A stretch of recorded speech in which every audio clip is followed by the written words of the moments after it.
Hey everyone, welcome back. Time for another video celebrating the 60th anniversary of Doctor Who, and we're still looking at the first edition of the game, Doctor Who Adventures in Time and Space, and this is another essential supplement in my eyes, the Time Traveler's Companion. This, along with the Unit Handbook, I think, are really key add-ons to the main game. They give you a lot more ways to play, a lot more types of characters to introduce. And this book in particular, it really digs into the depths of time travel, how it's portrayed in the show, how it works, how the TARDIS works, and lets you build your own TARDIS, which is a lot of fun. And there's quite a lot in here. It's a 160-page hardback.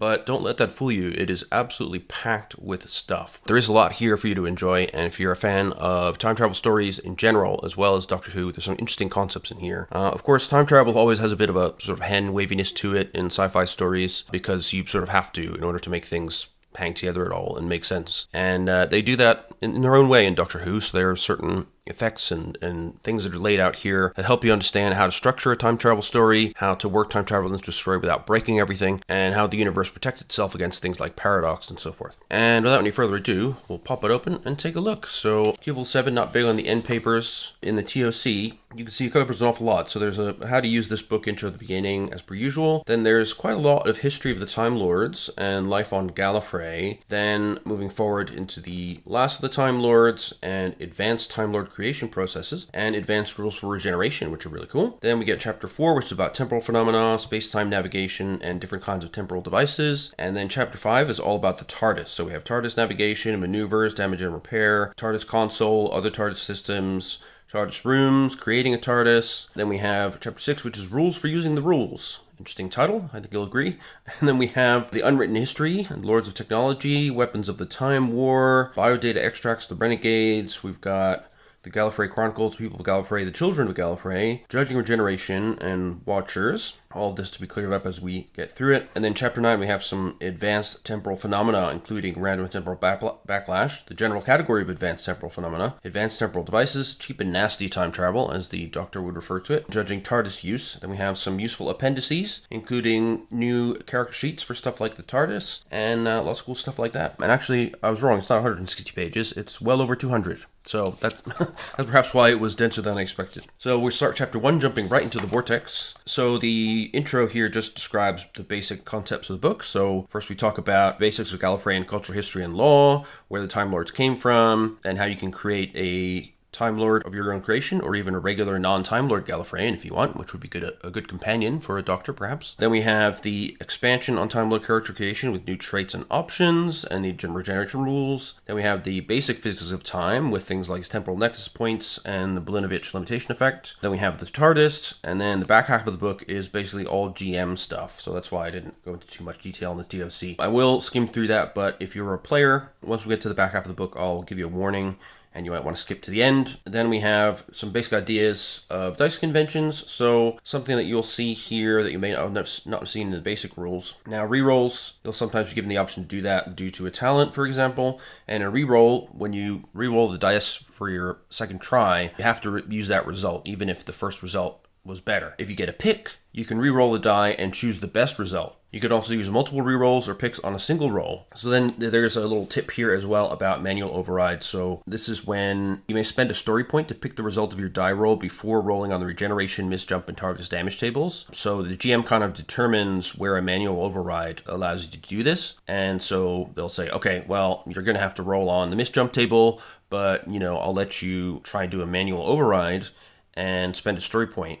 And that'll let you pick the result of your roll. You'll have to justify that in narrative terms, and they give an example of that. So now we get into all the Gallifreyan stuff. There's a lot of really interesting things in here. So the Gallifreyans were, before the Great Time War, they were the oldest surviving civilization in space. They walked amongst the universe where there were ancient species kind of battling each other all the time. But the Gallifreyans had already defeated some very challenging species, and they developed the freedom to develop any sort of technology they wanted far in advance of any other races, because everybody else was kind of exhausted by war, and the early Gallifreyans had no interest in building an empire. So they stayed on their planet, they built loads of cool stuff, and then they became eventually the Time Lords, as they called themselves, once they basically destroyed a star, creating a black hole, and then tamed this black hole and placed it in the center of their own planet. So they had an eternal dynamic balance between the massive Gallifrey itself and this black hole, and this provided them virtually unlimited energy, so that allowed them to embark on their eventual conquest of time. So once they discovered time travel, they discovered there's a lot of ways to do nasty things with it, so they started working out laws of time. There were lots of them,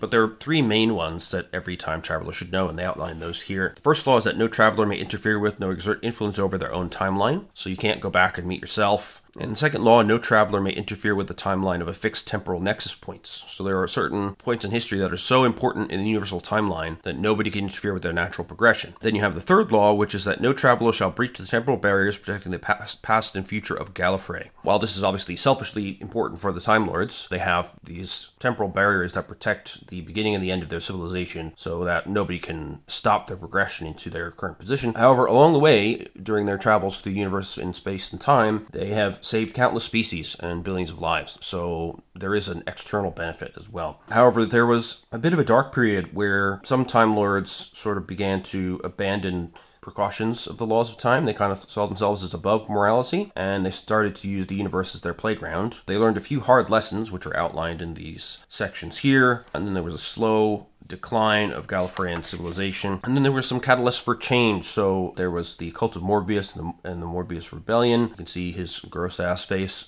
right over here. Then there was the return of the Master.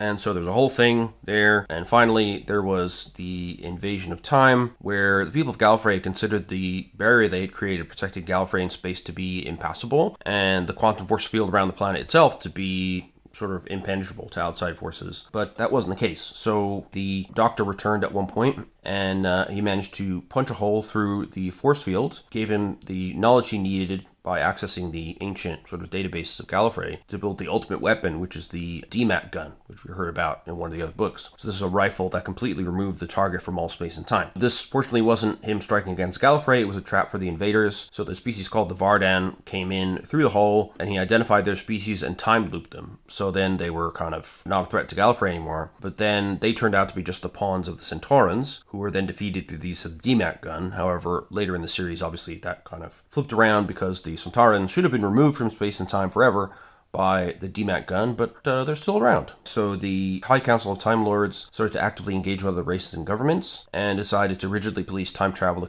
experimentation. So other races started to resent these things, kind of thinking that, well, the Gallifreyans have sort of this self-imposed status of the guardians of time, and that's not really fair for the rest of us. So some races tried to steal their Time Lord technology. That was successfully done at one point, and then that actually led to the movement of the Earth and its entire solar system, and a massive solar flare that killed off 96% of the population. That led to a High Council trial in the Time Lord Society. The Earth is known as Ravelox in this timeline, was rediscovered, and it was known to be a temporal nexus point. So this is an area where lots of important things are intertwined in the history of the Earth, because in the future, the humans would spread out amongst the universe and affect many, many things. So affecting the Earth in such a way was disastrous before. A huge amount of uproar happened in the Gallifreyan Time Lord Society. So at the end, the High Council had been deposed, many lives had been lost, lots of damage had been done to the Citadel of the Time Lords and to the Matrix itself, which was their kind of semi-alive virtual reality stroke artificial intelligence. And then a new High Council was chosen. The honor of Gallifrey was restored in the eyes of the people, so Time Lords and ordinary citizens kind of worked together to rebuild their society. And so from this point, the Time Lords had kind of learned quite a bit about their true place in the universe and not to become overly arrogant or overly interfering in the affairs of others, and that they were responsible for the sort of offshoots of their interventions in time themselves. And that led to them being hardened and ready for what was to come, which was fortunate, because then we had the Daleks. The Daleks, of course, are one of the top nemeses of the Doctor himself, so they fought a continual war of conquest across the cosmos, killing and enslaving billions of innocent life forms in their quest to become supreme beings of the universe. The Doctor tried to prevent the Daleks' creation or to convince their creator, Davros, to make them less ruthless, but all he could manage was to trap them in their underground bunker and delay their progress by a millennia or so. Actually, his replacement of the previous timeline replaced it with something far worse. So he had diverted the Dalek attention toward Gallifrey itself after slowing their expansion through his intervention. Once the Daleks realized that the Time Lords had tried to eliminate them before they were even born, the Daleks' priorities changed, and so then they started to fire the first shots in war. So there were some subtle conflicts at first, attempted to duplicate the Doctor and his companions, use him to assassinate the High Council, made it very clear that the Time Lords had to take direct action, so they did.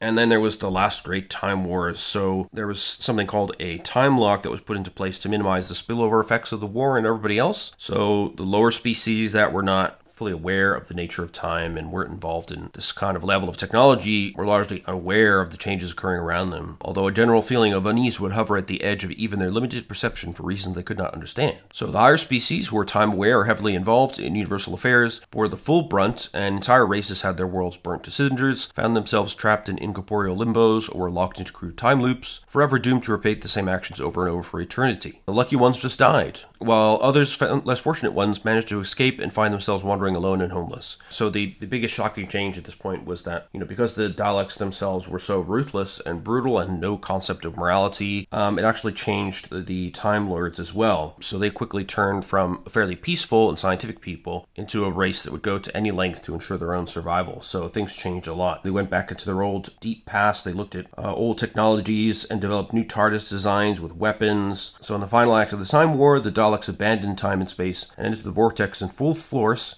to deliver one final and devastating blow to Gallifrey. The Time Lords, seeing total defeat drawing near, prepared their final solution, which was the end of time itself. So as the two species rushed headlong towards universal oblivion, a lone Time Lord, realizing that his people had become as great a threat to the universe as the Daleks themselves, stood against them both. In the aftermath of the moment, it's unclear what weapon finally ended the war. Only the Doctor knows, and he isn't telling. But it consumed both races in a fiery holocaust that destroyed Gallifrey, Skaro, and 100 other worlds, ending the last great time war in bitter defeat for all those involved. So basically, the reign of the Time Lord lasted for about 10 million years in sort of conventional times, and had a huge impact on the history and timeline of the universe on the whole. So then we go from that sort of historical background into a bit about Gallifrey itself. So we see a planetary log here. It's a large planet with gravity of 1.5 Gs. It's rocky with little freestanding water and pretty arid in climate. It's got two large moons, and the sentient species are listed as regular Gallifreyans and Time Lords. So Gallifreyans are not born as Time Lords. They can become Time Lords, and they all have the right to earn that title, but to do so is a really long and arduous process. And that's where you go to the Citadel, which is, like the TARDIS, is much, much larger on the inside due to dimensional engineering.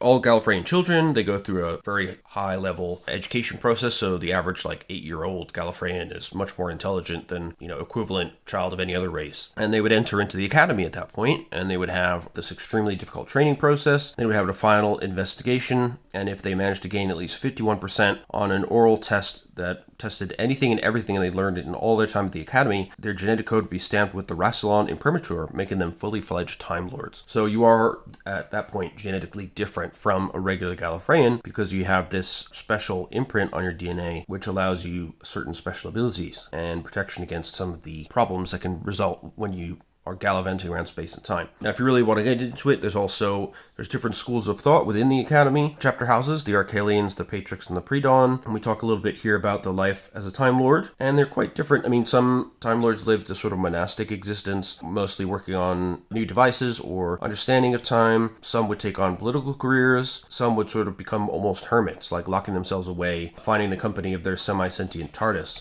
much more comforting than dealing with other Gallifreyans or Time Lords in person. And here they talk about what the genetic imprint of the Rassilon imprimatur is. It actually changed the body of a Gallifreyan on a genetic level. You become a creature of time itself. So this has, of course, the Time Lord trait in game terms, but you also get a host of other benefits, like the ability to regenerate, the ability to symbiotically link to a TARDIS, and the ability to survive for short periods in the vortex without immediate dissolution. D6 times resolve minutes in game terms. Most importantly, the Time Lords are mapped onto the vortex by their genetic investiture. This means, in effect, that a Time Lord's reality is more solid than other more ephemeral beings, and as a consequence, is that much harder to change or erase. Even taking earlier incarnations out of their respective timelines serves only to weaken a Time Lord rather than erase them outright. And the Blinovitch limitation field around a time-napped earlier incarnation is so strong that it is very difficult to do any permanent harm to them. So this gives the Time Lord time to locate the source of their problem and hopefully correct it before too much damage can be done to their permanent timeline. Then we have details of the Time Lord government, which includes a president, chancellor, who's the sort of administrative head, the Castellan, who manages the chancellery guard and the security of the Citadel, the keeper of the Matrix, who takes care of the amplified Panatronic computational network, and then there were several other titles, including the various cardinals, who served as the heads of the different chapter houses in the Academy, and then you have the Inner Council, who advised the president and could veto presidential decisions with a unanimous vote.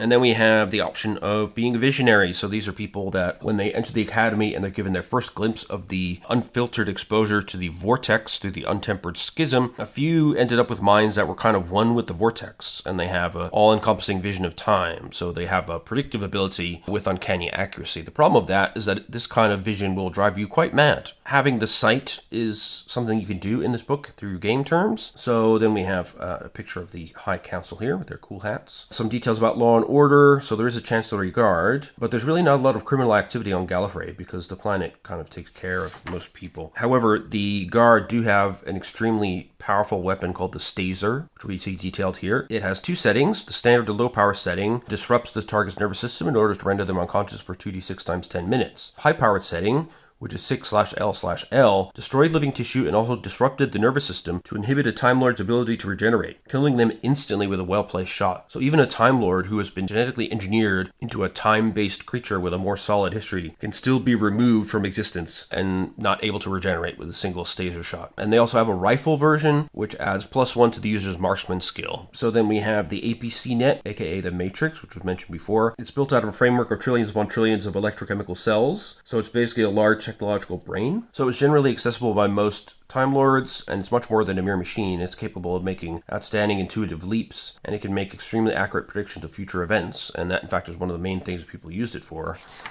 Then we have a little bit about outsiders. So these are people who decided that despite being a Time Lord, they didn't like the sort of rules and boredom of life in the Citadel, that their dependence on technology had made them kind of spiritually soulless, if you like. So they decided to exit the Citadel and live out in the wilds. They were quite able to take care of themselves, and some would search for enlightenment or solitary contemplation. We also had renegades. There were other Time Lords who were also chafed at being stuck in Citadel and chained to one place in time, so they decided to leave and sort of wander about the universe. So that means they would go about and intervene, and this is a bit of a touchy subject actually, because the Time Lords officially, all intervention that wasn't approved by the High Council is punishable by imprisonment or death, but the unofficial position was that they would give these renegades a pretty long leash, because they would often deal with problem areas that the Time Lords wanted to deal with but refused to kind of get their hands dirty over. So renegades who actively attempted to change history or shape it to their own ends, however, were immediately reeled back in, but the most clever ones learned to disconnect the Matrix link to Gallifrey and their TARDIS without disabling it, and escaped to pursue their evil designs. So their only real opposition in that point was from other renegades. So during the Time War, many renegades were called back to help defend Gallifrey, and even the most evil were given a full pardon to ensure their return. So the Master in particular was considered the perfect Time Warrior, and Time Lords spent a great deal of the resources to bring him back to life in a full body with a full set of regenerations in order to fight the Daleks. But it still didn't end the war. It was the Doctor that had to stand between those two races clashing towards ultimate universal destruction. So then those who failed to complete their training at the Academy and don't become Time Lords through the investiture of new DNA material, they become part of the plebeian classes. You can do whatever you like, work or leisure, just so long as you obey the rules. You have a hugely extended lifespan. Generally, there were lots of ways to, you try to find lots of ways to fill your time. And it gives you here the option to be a Gallifreyan as a PC race, not as a Time Lord. So they would make a good companion for a campaign set before the events of the Time War. So they could be like a technician who was working on the TARDIS when it was hijacked, or a student observer from the Academy, or just a stowaway. So if you want to build a Gallifreyan, you spend 3 character points, and in return you get Ingenuity +1, Strength -1. You gain the traits Technically Adept, Psychic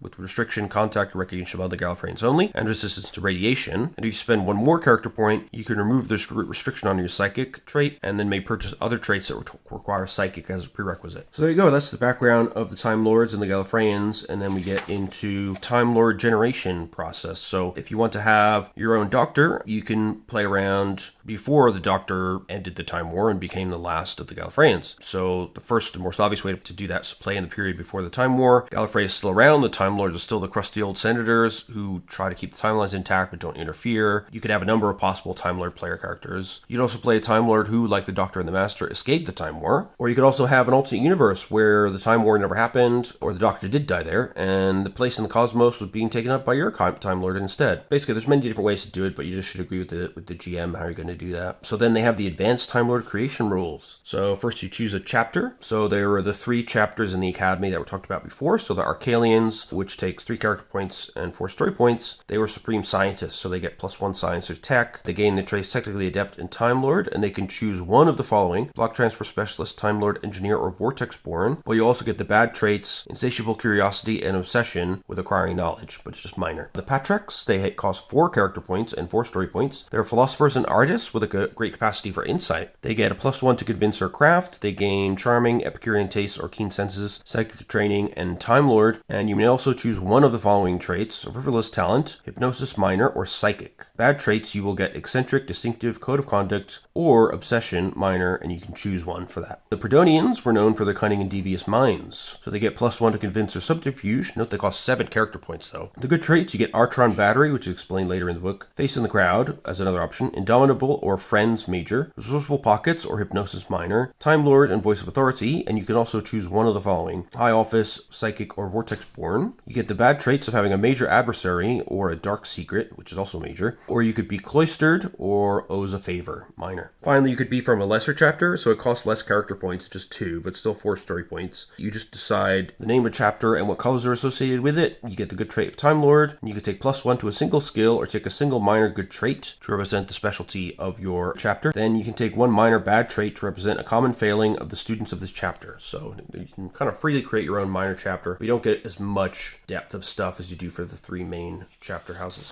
Then you create your character using the rules found in the Core Set Player's Guide. Then you can acquire a TARDIS, and there are various different options here. So if you don't have a TARDIS at all, then you get 2 story points back. If you have an ancient TARDIS, which is kind of, limited functionality, basically, that's free. Old TARDIS, which has been decommissioned, maybe used as a training vessel, or has been abandoned somewhere, that costs 1 story point. A functioning modern TARDIS, which is type 60 to 90, that costs 3 story points. And an advanced TARDIS, which would be one that was probably created during the Time War, would cost 5 story points. Then you do your finishing touches. So you try to imagine who your Time Lord is and what motivates them as a character. And then we get into our list of new Time Lord traits. So we have things like Artron Battery, a minor good. The Time Lord's mind stores a larger than usual amount of Artron energy. Once per adventure, the Time Lord can gain 3 story points whenever their mind is invaded, or they enter into a virtual mindscape like that of the Matrix. Block Transfer Specialist, so that's a major good trait. It means you add +3 to any roll involving mathematics, and to any repair or restructuring of the TARDIS, and you can also apply the power of block transfer computation to jiggery pokery, gaining a +1 to those rolls as well. So it means you're really good at handling structures like the TARDIS, which are based on the mathematical creation of physical matter. You can also be a member of the CIA, which is not the US CIA, but is the Celestial Intervention Agency, a shadow organization on Gallifrey, so it's kind of their equivalent of a clandestine organization. So it's a major trait. You get a +2 to subterfuge, +1 to knowledge with an area of expertise in secrets of the Time Lords. In addition, once per adventure, at any point they feel it is appropriate, the GM may roll a die. On a 1, the CIA has tasked the Time Lord with a mission that they must complete before they can use their TARDIS again. This goal may or may not have anything to do with the current adventure, but it will certainly make it more difficult, and the Time Lord gets 3 story points as compensation. As a special trait, the Time Lord is free from CIA control, possibly due to the destruction of Gallifrey, or having been released from active duty for services rendered or crimes committed. The special version of this trait costs 3 character points. You need Game Master permission to have this trait because it is quite powerful. You can have a doctorate, so as you work your way through the academy, you pick up certificates and doctorates in many different academic and scientific specialties. So the effect of this is a minor good, and you have an area of expertise in either knowledge or science, like Gallifreyan law or thermodynamics. The focus, intelligence, and memory a Time Lord can apply to these pet subjects exceeds anything a human can aspire to, granting a +3 to your rolls instead of the usual +2. You can have a frivolous talent. This will be a hobby that you picked up on some world you visited that you sort of took a liking to and have superior Time Lord aptitude in. So it could be an area of expertise in athletics or crafts, like cricket or playing the recorder. You get a +3 instead of the usual +2 that a human would get. You can hold high office, which means you used to hold high office of some sort on Gallifrey, gave you access to more dangerous secrets and possibly a major artifact. So if you take this as a major trait, you held a major leadership position and gained the Voice of Authority trait at +3 instead of +2, as well as a +1 to knowledge with an area of expertise in secrets of the Time Lords. If you take it as a special trait, you held a major position at the top of the Time Lord hierarchy, like a cardinal of a college, the Castellan, and or a member of the High Council. It gives you all the advantages of the major version, as well as a powerful badge of office, which is a special gadget. This costs 3 character points and 2 story points. You can also be a Matrix Lord, so you have an innate connection with the virtual reality world of the Matrix and a much greater ability to mold it. You add +2 to any rolls while made in the virtual reality of the Matrix, and it may be applied to other virtual worlds and mindscapes as well. You need to spend 3 character points for that. You can be a Mind Lord, so you get +2 to any rolls involving powers of the mind, like precognition, psychic, telekinesis, telepathy, or the special version of hypnosis. You also get +2 to any rolls involving the operation of the TARDIS. That's pretty good, but you have to spend 3 character points and 1 story point for that. special trait, and you have to be psychic as well, which obviously it's Mind Lord. If you're an outsider, so you rejected the staid lifestyle and went out into the wild, so you're strong, tough, and self-sufficient, gaining a +1 to strength and resolve and a +1 to both craft and survival skills, but -1 to technology. You have the time traveler trait for tech levels 1 and 2, but you have +3 difficulty to any social interaction rolls with other non-outsider Gallifreyans. This costs 2 character points and 1 story point. You can have the ability to tailor your regeneration, which is a major good. Whenever you regenerate, you receive D6 picks in addition to any rerolls or picks they might gain as a result of their regeneration roll. You can also be a Time Lord Engineer, which is a major good, and you have to be technically adept as a prerequisite. So basically, this doubles the effect of the technically adept trait, giving +4 to all uses of the technology skill. So that's pretty damn good. Then we have the Visionary. So this is a special good with a prerequisite that you have a resolve of 5. Only an extremely rare number of Gallifreyans possess this ability. So they have the precognition trait. They can use it in a more proactive way. So for 3 story points, you can ask the GM a simple, single direct question about an event that will happen in the immediate future, within 10 minutes or so, and the GM must answer truthfully. For 6 story points, you can undo an entire scene's worth of events, basically. So you wipe out the entire scene that just happened, which can be really useful if you made a huge mistake. But they are really difficult to relate to others. You have a +3 difficulty to any social roles involving the Visionary, who finds it hard to deal with ephemerals who are incapable of seeing the really, really big picture. This costs you 3 character points and 2 story points and can only be taken in with the GM's permission. Then we have Vortex Born, which is a good trait, major. So this means you can re-roll a failed test involving time or time travel, and when a misjump occurs, you receive 1 re-roll to use on the misjump type or misjump results tables. Then we have some new bad Time Lord traits as well, because of course you need those. So you could be blunt, which means you're atypically unreceptive to telepathic stimuli, so you can't take any traits related to powers of the mind. And you also have a weaker symbiotic link with the TARDIS, which has to yell at the Time Lord like a relative in need of a hearing aid. This adds +2 to the difficulty of all attempts to operate it, but you gain 1 story point. You can be bottom of the class, so this is the Time Lord who barely managed to scrape the 51% needed to pass their final. They suffer a -1 ingenuity and +2 to difficulty on all TARDIS and temporal science rolls as a result. If you take the special version, you manage to fail the first attempt at passing to get your title and barely scrape by the second time. So in addition to everything else, you're held in low esteem by other Time Lords and get a +3 difficulty when dealing with them. The major version gives the Time Lord character 1 character point and 1 story point, and the special version may only be taken with GM consent. Gives the character 1 character point, 1 story point, and the doctorate trait. But you can't use High Office with this, because that would make no sense. Cloistered, we've seen this before. So you basically never left Gallifrey, so you've never used technology below your tech level, even if you've had the experienced Time Lord trait, and you may not take the Time Traveler trait. In addition, you get a +2 difficulty when dealing socially with other species. You could eventually buy this off, but only if the GM has decided you have enough experience dealing with the rest of the universe. You can have a faulty heart. This is a pretty tough one, so it's a major bad. During a period of great stress, you have a weak heart. Time Lords have 2, by the way, in case you forgot that. And the Time Lord's weak heart will suffer an attack, and they must make a strength plus resolve roll at difficulty 18. On a success, they feel a bit weak, getting +1 difficulty to all their rolls until they can rest for 2 to 6 minutes. On a failure, they're stunned into inaction for D3 rounds due to the pain, after which they add +1 difficulty to all rolls for D6 times 10 minutes. On a bad failure, the heart fails, knocking the Time Lord unconscious for D6 times 10 minutes, or until CPR is applied to the weak heart. On a disastrous failure, the heart seizes and a chain reaction takes out the second heart as well, causing the Time Lord's body to begin the regeneration process. You could have an incarnation allergy, so the GM will pick a substance, so it should be something that you see occasionally, like aspirin or ammonia, but not so common that you're in danger every time you step out of the TARDIS. For a minor trait, the substance causes 1 point of damage for every round that you're exposed to it. As a major bad, the substance causes D6 damage per round of exposure. As a special bad trait, you gain 1 story point, but the substance is lethal to you. You can take it more than once, this trait, if you really want to, although I don't know why you want to. Random Regenerator is a major bad, so regardless of how well the Time Lord does on their regeneration roll, they can never achieve more than regular success. Time Lord may not take the tailored regeneration trait. You can be a wanted renegade, so you have committed or are accused of committing a heinous crime, and your former people are actively hunting you. You may gain D6 story points at any time during play by having the Game Master introduce an agent or agents of the High Council into the adventure. They'll attempt to disrupt your plans and try to capture you or bring you to justice, no matter what the truth of the matter really is. So this gives you 1 story point as well. Then we get into regeneration. So once you are critically or fatally wounded, having 3 attributes reduced to 0 or taking lethal damage, Time Lord begins to regenerate. The process takes 2d6 rounds to finish, after which you make an awareness plus resolve roll at difficulty 18, every additional attribute reduced to 0 after the first 3, and every lethal result taken past the first before or after the process starts increases difficulty by 3. And then you get different categories of success, basically. So a regular success means that you roll up regeneration results randomly. Good means you have limited control, so you get d6 rerolls. Fantastic Fantastic results mean you get D3 picks, or you can delay your regeneration for D6 scenes in hope of receiving some forms of help to save your current life.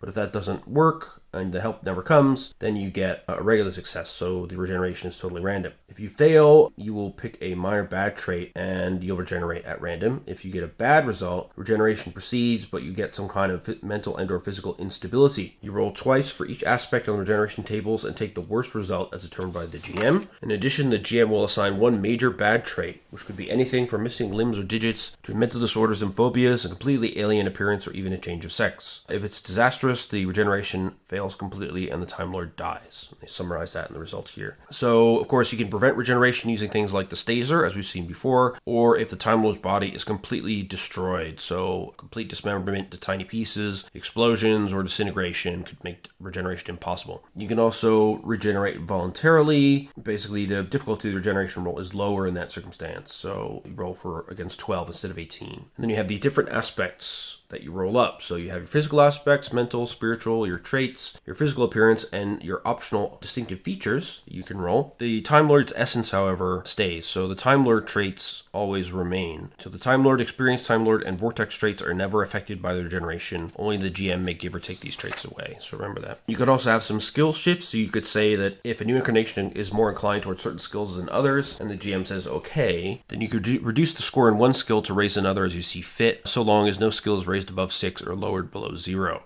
So then after your regeneration, you roll again against awareness plus resolve at a difficulty of 15, plus or minus any appropriate modifiers. And again, you have a table of possible results. So you can get some temporary upheaval, you could be disoriented, or you could be unconscious as you recuperate, depending on your result. And there's some examples here about the regeneration process and some hot tips for players and GMs on dealing with that. And here we have another example of the regeneration process. And here we get into the table. So your physical attributes, you roll 2d6. You can be weak, out of shape, average, athletic, stocky, or an atlas. So there you get D3 coordination, strength of 6. On the weak end, you get D6 coordination and a strength of 1. So each of these steps along this ladder is kind of a swap of a bit of coordination for a bit of strength. For mental attributes, it's sort of a balance between awareness and ingenuity. So you could be an aesthete, in which case you have a plus D3 awareness, but reduces your ingenuity by D3 points. On the other end, you're a genius savant, so your awareness is reduced by D3, but your ingenuity is increased by D3. So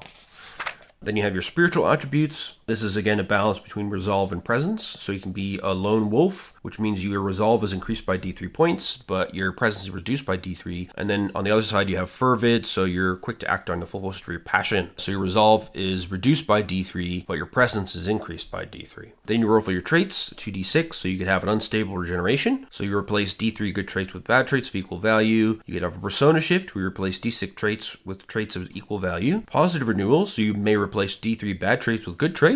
Or you can have a personality backlash, so all traits flip, becoming the opposite or taking on an opposite effect. Traits without an opposite effect, like obsession for example, are lost. The social traits that reflect exterior relationships remain unchanged. When in doubt, the GM decides which traits are reversed, lost, or unchanged. And then you have your physical appearance. So you roll for your hair type, hair color, apparent age, appearance, eye color, and height. Other features like skin color, gender, whatever, could be whatever you want.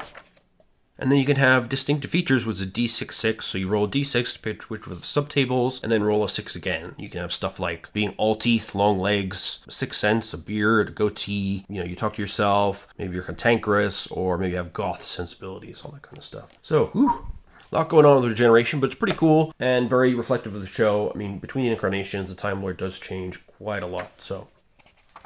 Then we get into temporal mechanics. The laws of time are the way they are because in their experimentations, the Gallifreyan Time Lords found that the universe itself has a way of interacting with time, and there are things that happen in time naturally that need to be dealt with. So one of these is the Blinovitch limitation effect. The fabric of the universe protects itself by limiting the ability of any person or persons to interfere in their own time stream. So the more you try to interfere in your own time stream, the more the Blinovitch effect pushes back against you, and there's a mechanical way that to deal with that, which we won't go into. But Time Lords, it should be noted, are largely immune to the adverse effects of contact with past selves, shielded as they are by their genetic investiture and the relatively unique quantum signatures of individual incarnations. they can come across their past incarnations, and it's not typically as bad as it would be for other people. And then there's some tips and examples here about how you might end up meeting a past self and what happens when you meet other incarnations. You can also have chronic hysteresis. So these are naturally occurring loops in time. You can be trapped inside it and you're locked off in a recursive timeline. The difference from this and an artificially created time loop is that the repeat cycle and its length and nature can be variable because outside sort of currents in the vortex are changing it. There's no known technological methods for breaking out of chronic hysteresis, but there is the slight chance that one can throw the recursive cycle out of phase. You can also have time fissures. So a fissure is a form of spatial damage, a tear in reality caused by massive spatiotemporal flux. In many cases, this opens a passage into the vortex, and those unlucky enough to fall into the fissure are often lost forever. Some fissures are significantly stronger and form unstable wormholes to other places in space,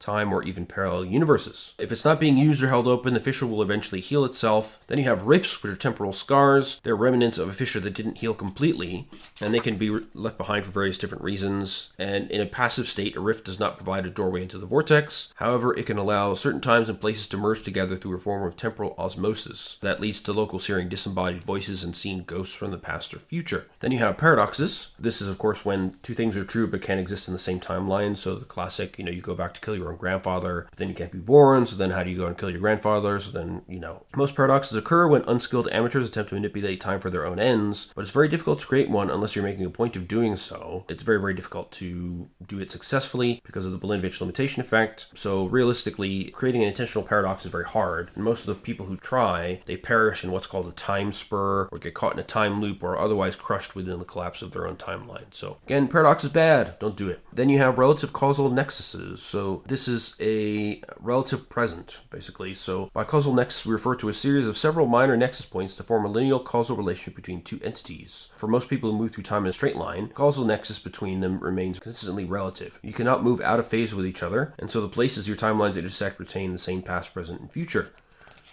However, if you can travel in time, this may no longer be the case. You might interact with people in their past, and you start having much more complicated relationships and personal nexus points with other individuals. Luckily, the natural flow of time generally maintains the relativity of time travelers' timelines and prevents this sort of thing from happening in the first place. It just so happens that unless you specifically plan against it, no matter when you last met a fellow time traveler, the next time you meet them will be the future for both of you. Then you have relative Gallifreyan absolute time. All timelines led to the seat of the race who originally gave order to time itself. So Gallifrey's relative causal nexus ensured that anyone approaching the planet would arrive in the present as it was perceived by the Time Lords. This was reinforced by the absolute temporal barriers that blocked travel into Gallifrey's past or future. So it prevented enemies from sort of messing around with Gallifrey's development. Then you have temporal nexus points. This is where there are some moments that are kind of fixed in time, and if you mess with them, it can have far-reaching effects. So they give the example of the human species, destined to kind of move out across the universe and develop into new forms, touching billions of worlds and cultures. And so interfering with Earth, you're interfering with a nexus point, and that could be a huge problem for the time stream in general across the whole universe. Then you have the temporal focus point. So this is a particular moment in time rather than a particular moment in space that has huge ramifications. Then you have the focal temporal nexus points. These are certain beings and items that have so many timelines flowing over, under, and through them, their causal nexus. They are important in all themselves. So these are things like the sword Excalibur or Jesus Christ or whatever. These are hugely important individuals or items that are just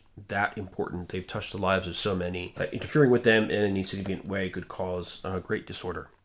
Yeah. Then we have time differentials, so multiple instances of the same person or thing can cross time streams. This causes an excess of temporal potential energy in a finite universe. So as long as the two versions of that person or being stay separate, that's okay, but if they come into contact, the pent-up energy is released in a massive explosion of Artron energy that will typically knock out both parties and time lock the earlier version's memory, often causing severe situational amnesia in time-unaware species, and also damage sensitive electronics in the area as well. Time Lords, however, are insulated from these by their nature and are largely secure from these problems. So earlier incarnations will age to catch up with the current incarnation, taking on an older form, but the effects are muted with the incarnation in question aging only a year or two for every decade of difference. So these differences in temporal potential energy aren't quite as harmful for Time Lords. Then you have time eddies. So these are obstructions within the vortex that cause sort of spiraling subvortices to shift off of them. Most of these are simple, just minor navigational hazards if you're traveling within a TARDIS or whatever through the vortex, but you can get caught in larger eddies, and and that can catch you off guard. So if you're using a vehicle, the effects will be more obvious. So you'll find your vehicle stuck in a whirlpool of temporal flux. And if you recognize the source of the flux, you can usually break free by reversing the polarity of the temporal force you are using to drive your vessel. It's important to use the force of your engines to try to jump out of phase with your current time flow. So we're getting into some real technobabble territory here.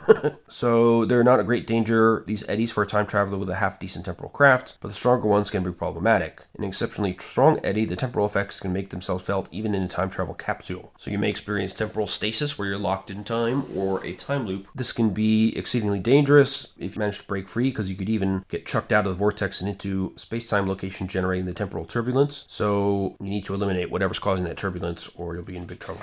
Then we have time spurs. So these are basically a localized reaction of the universe to a paradox. It's kind of like universe kind of contains the paradox. In a time spur, it cuts off the offending area, creating a thin skin that separates it from the rest of time, space, and other dimensions, including the pocket dimension of the TARDIS. So in the vortex, it becomes a hardened extrusion that creates unexpected turbulence and which is largely impenetrable from the outside. As the spur is cleaned, it'll slowly decrease in size until the regular flow of time is restored, but with a few minor changes in the current. Alternatively, the paradox might be resolved, at which point the spur immediately pops and time regains its normal flow. And then we get this whole thing about time tracks. So each of us moves in our own subjective time, and you can imagine that as being your journey along the track of time, but there are ways that you can skip. So if you're a time traveler, you can skip forward or backward and getting an effective miss time. It's like if you imagine time as a vinyl record, you're skipping into a different groove without experiencing what happened in between. You can also get physical future displacement. You get sort of dragged body and soul into the next groove. And once your timeline sorts itself out, you'll be pulled back, but you can cause all kinds of chaos, basically. Any damage you take or equipment you lose will return with you when you resume existence in your present time. Then there's 5D isometric inversion. So this is crossing into an alternate timeline that is related to your own, the B-side to your temporal record. A universe that's significantly different from the one you inhabit on the flip side. So it's kind of jumping into a mirror universe sort of thing. So travel between these universes is really difficult and dangerous. So your natural timeline continues on the other side, so no natural force will pull you back to your own universe. You have to find quantum tunnels to punch through dimensions, and these can cause cracks to form in the fabric of the universe that could eventually shatter both universes. And then you have the rarest, most dangerous form of skipping the time track, which is the interstitial time transition, where time is frozen for everybody but you. This seems fine, and you can do harmless stuff like mentions putting chickens on everybody's heads just for fun. The reason it's dangerous is that interstitial time is stalked by chronivores, which are phantoms and other creatures that eat time or life energy and can devour your entire being in seconds. So you'll spend more time ducking these beings and trying to survive long enough for the skip to reverse itself. Then we get into the mechanical sides of all this. So we have the basic idea of the space-time navigation role. So all time travel capsules, TTCs, and devices, from the crudest osmic projector to the most advanced TARDIS, must exhaust a single story point to enter the vortex, and then you have to determine the accuracy of your journey. So the base difficulty of any movement is 15, and you're rolling against ingenuity and technology, and you must have the vortex trait or have the coordinates preset for their use, or you'll automatically misjump.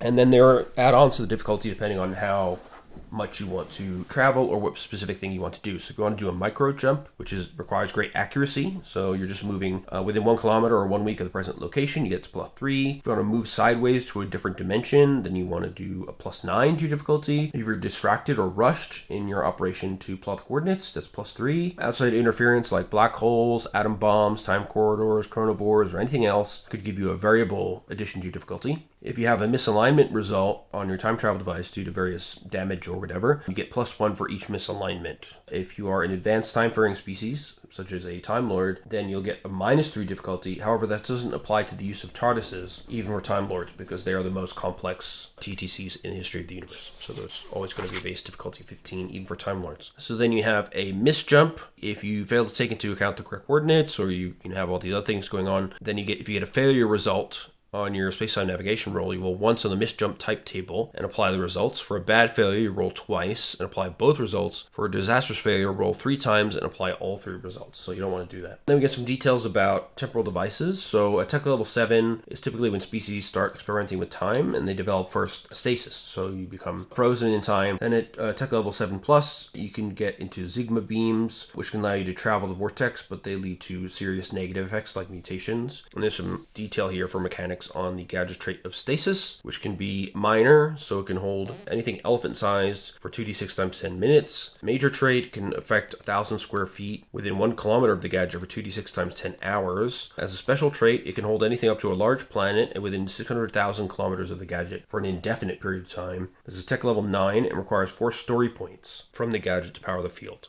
So you need a TARDIS, basically.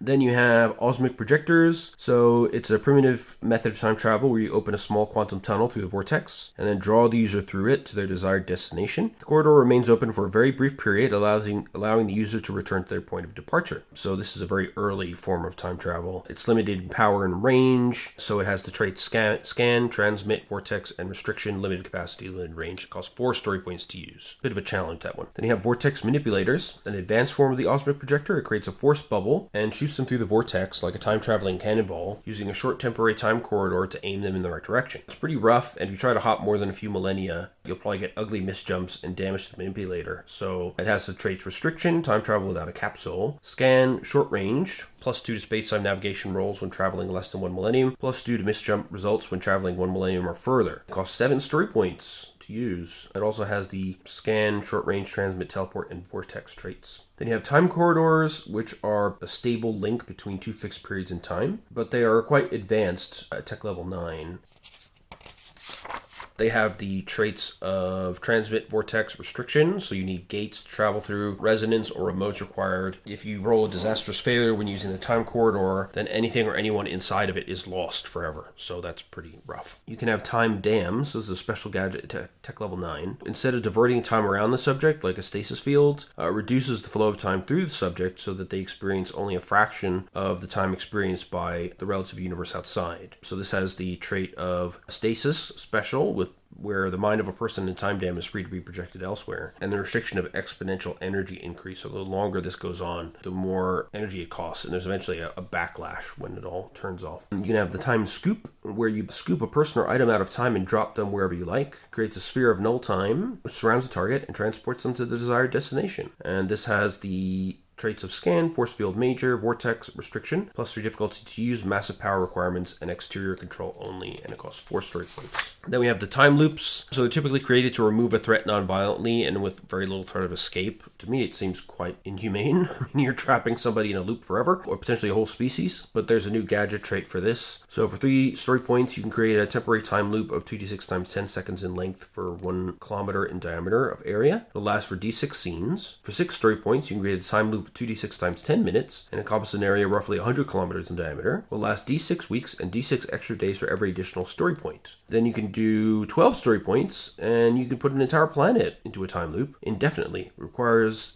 a precise astronomical and temporal calculations and a large source of continuous power such as a nearby time rift, pulsar, or other high energy source. It takes days to prepare and implement and is more suited as a plot device than a throwaway piece of equipment, which makes sense. Any gadget with the time loop trait is by definition a one-shot item and may not take that restriction to lower the gadget's cost. So once you do the time loop, that's it. You can't do it again. Then we have the time rings. This is a highly compact and useful offshoot of proper full-scale time technology. So the Time Lords have used them as a method of granting temporary controllable travel capabilities to those without access to or the ability to use a proper TARDIS. They look like this, just a regular ring basically, and they're programmed ahead of time, and the accuracy is determined by the person doing the programming. So they do a space-time navigation roll and do the changing parameters of the vortex by the relative time elapsed between the programming and use. So any attempt to reprogram a time ring in the field requires a jiggery pokery roll at difficulty 24 and at least tech level 7 technology to implement. Failure destroys the time ring. A bad failure sends the person working on it into the vortex, after which the ring is destroyed. A disastrous failure sends everyone and everything within a 2d6 times 10 yard radius into the vortex and destroys the ring. It has the traits restriction, pre-programmed trips, time travel without a capsule, and vortex. But it's only 2 story points to use, so it's very useful. Then finally we get into the TARDIS, or TARDISes, I suppose, because there was many of them at one point. It's much more than just a vehicle. It's a semi-sentient living machine, and it's got amazing capabilities. So TARDIS navigation, you have some additional modifiers to deal with if you're doing your space-time navigation rolls. So if you have a non-Time Lord pilot, it's +3 to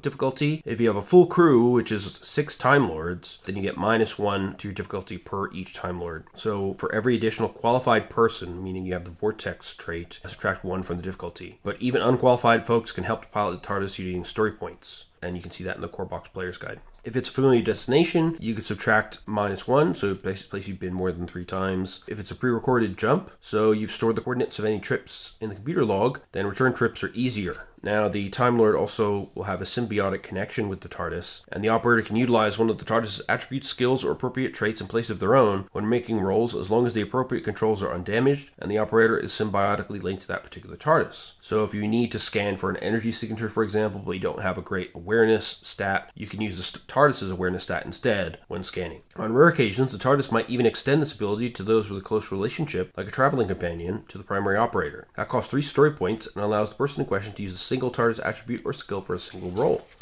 That's pretty cool. Then there's specific TARDIS maneuvers you can do. So materialization flip-flop. So this is an emergency dematerialization rematerialization sequence, and you move it instantly from one place to another without having to re-enter the vortex. So you do a space-time navigation roll at +3, and if you succeed, you can dematerialize and rematerialize anywhere within d6 times 100 kilometers of the original position. If you have a good success, you can even materialize inside the object that was on a collision course with it. But it also causes, in any case, a single point of damage and draining reserve power, so you need d3 hours before you can dematerialize again. So it's definitely an emergency maneuver. You also have the Mobius inversion. So a TARDIS can basically rip a wormhole in space-time or into the vortex itself, allowing energies and substance to pour in from one end and out the other. So as an emergency measure, the TARDIS can be used to stop up the wormhole's exit like a finger in a dike, and this requires space-time navigation roll at +3 difficulty. Then of course there are different results depending on different types of failure, but I'll leave that up to for you to discover if you manage to shove the TARDIS ass into a wormhole and try to stop it. You can also have spatial overlap for 1 story point. So here you materialize over an object, causing it to appear within the extra spatial dimension of the TARDIS exterior,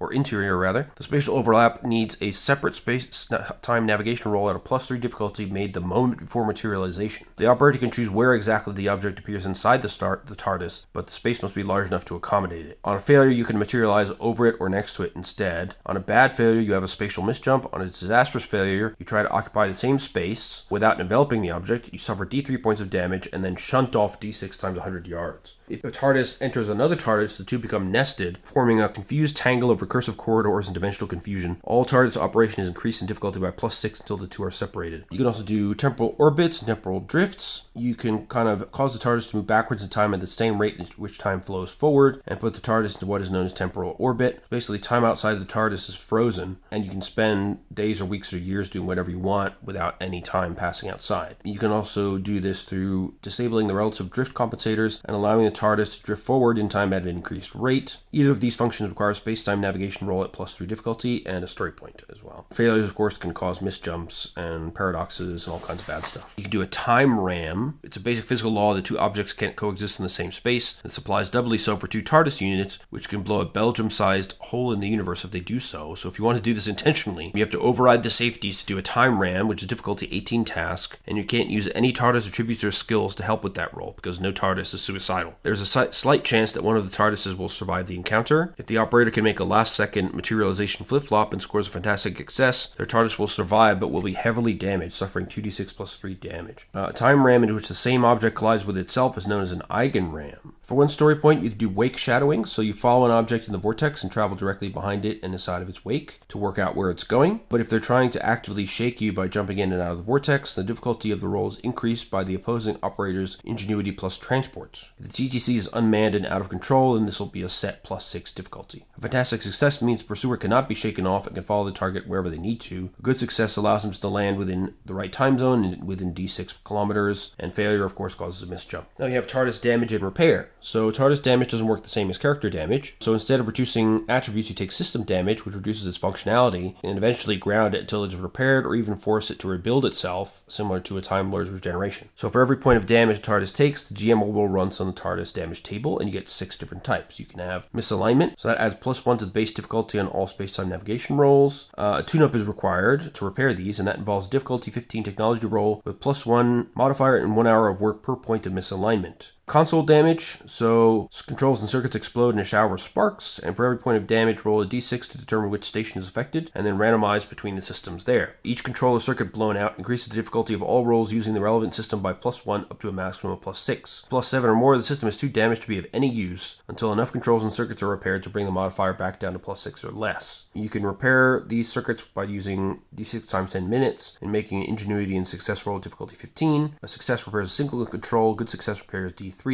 and fantastic success repairs d6. Failure takes time but fixes nothing. A bad failure damages another control, and a disastrous failure ends up damaging d6 more controls.